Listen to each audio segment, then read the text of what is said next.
Pathanamthitta Mylapra service സഹകരണ ബാങ്കിന് മുൻപിൽ സമരം ശക്തമാക്കി നിക്ഷേപകർ. ആക്ഷൻ കൗൺസിലിന്റെ നേതൃത്വത്തിൽ ബാങ്കിന് മുൻപിൽ നിക്ഷേപകർ കുത്തിയിരുന്ന് പ്രതിഷേധിച്ചു. അതേസമയം കരുവന്നൂർ മോഡൽ ക്രമക്കേടാണ് ബാങ്കിൽ നടന്നതെന്ന് ഇ.ഡി. കേന്ദ്ര ധനമന്ത്രാലയത്തിന് പ്രാഥമിക അന്വേഷണ റിപ്പോർട്ട് കൈമാറി. ബാങ്കിൽ 86 കോടി രൂപയുടെ തട്ടിപ്പാണ് നടന്നത്. പത്തനംതിട്ട മൈലപ്ര സർവീസ് സഹകരണ ബാങ്കിൽ 89 ബിനാമി വായ്പകളിലായി 86.12 കോടി രൂപയുടെ നഷ്ടമുണ്ടായെന്നാണ് കണ്ടെത്തിയിട്ടുള്ളത്. ബാങ്കിൽ പുതിയ ഭരണസമിതി അധികാരത്തിലെത്തുന്നതിന് മുൻപ് വരെ മാസം നിശ്ചിത തുക തിരികെ ലഭിക്കുമായിരുന്നുവെന്ന് നിക്ഷേപകർ പറയുന്നു. എന്നാൽ പുതിയ ഭരണസമിതി വന്നതോടെ അതും നിലച്ചു. തുടർന്നാണ് സമരം ശക്തമാക്കാൻ നിക്ഷേപകർ തീരുമാനിച്ചത്.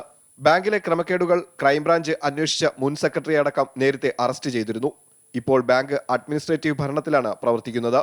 സഹകരണ നിയമങ്ങൾ കാറ്റിൽ പറത്തി മൈലപ്രയിൽ കോടിക്കണക്കിന് രൂപയുടെ അനധികൃത വായ്പയും ബിനാമി ഇടപാടുകളുമാണ് നടന്നതെന്ന് സഹകരണ സംഘം അസിസ്റ്റന്റ് രജിസ്ട്രാർ നടത്തിയ അന്വേഷണത്തിൽ കണ്ടെത്തിയിരുന്നു.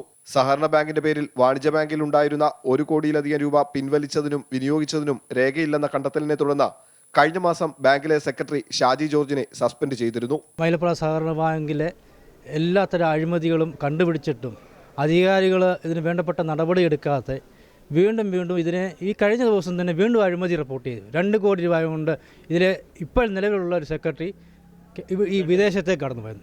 അപ്പോൾ ഞങ്ങളെപ്പോലുള്ള പാവങ്ങളെ വീണ്ടും വഞ്ചിക്കപ്പെടുക. മൈലപ്ര സഹകരണ ബാങ്ക് കൂടാതെ കോന്നി റീജിയണൽ സർവീസ് സഹകരണ ബാങ്കിലും സാമ്പത്തിക ക്രമക്കേട് കണ്ടെത്തിയിട്ടുണ്ട്.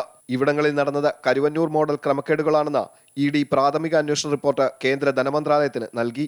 വർഷങ്ങളായി CPM ഭരണം നടത്തുന്ന ബാങ്കിന്റെ ബിനാമി വായ്പക്കാരിൽ ഏറെയും മൈലപ്ര ബാങ്കിന്റെ പ്രവർത്തന പരിധിക്ക് പുറത്തുള്ളവരാണ്. ഒരു പ്രമാണം ഈടാക്കി വെച്ച് 10 പേർക്ക് വരെയാണ് വായ്പ നൽകിയത്. 25 ലക്ഷം വരെ വായ്പ ലഭിച്ചവർ തിരിച്ചടച്ചിട്ടില്ല.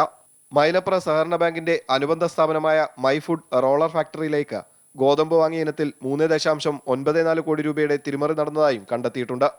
അമൃത ന്യൂസ്, പത്തനംതിട്ട.